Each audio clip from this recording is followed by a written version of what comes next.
Hi, my name is Ben Marrable and I'm a Splunk Security Consultant at Somerford Associates.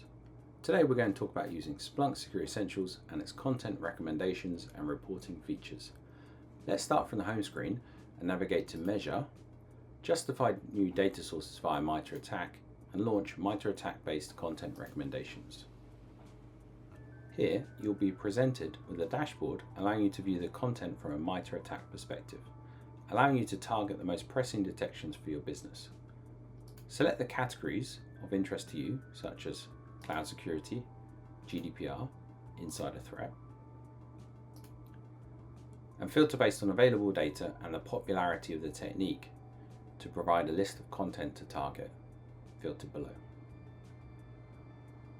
Alternatively, if you are running or looking to run a risk-based alerting approach, there is a recommendation dashboard to provide recommendations that feed into RBA.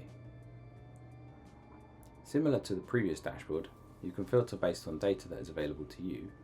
You can also filter the application that content resides within, and then select a category such as Zero Trust to be provided with a list of content to target. Once you've selected and bookmarked all your content, you can report on it against the Cyber Kill Chain or the Mitre ATT&CK framework.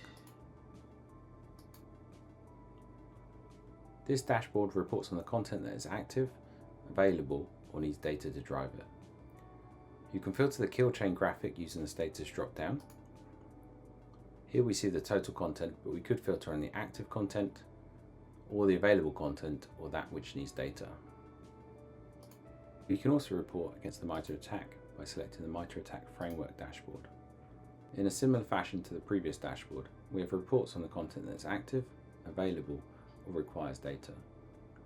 Further down, we see a graphic showing the Mitre ATT&CK matrix, with colours representing the density of results matching that technique. In this case, this highlights all content.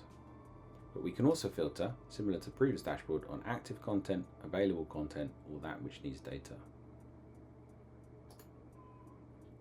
Selecting active in this environment clearly highlights how much work there is to be done. In addition to the full matrix view, there are additional viewpoints available to demonstrate the content appropriately to your requirements. For example, if you require a tactic-only led approach, you can see that under the chart view.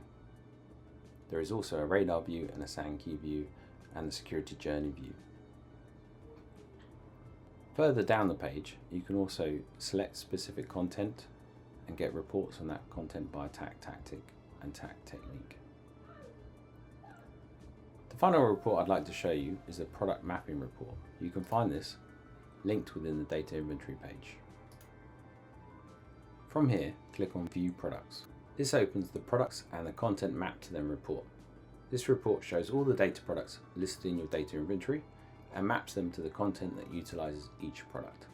This is a great report to highlight the value of the data that you collect and could be used to highlight the value of future data sources. Thanks for listening. If you'd like to know more about Splunk for Security, contact us at info@somerfordassociates.com.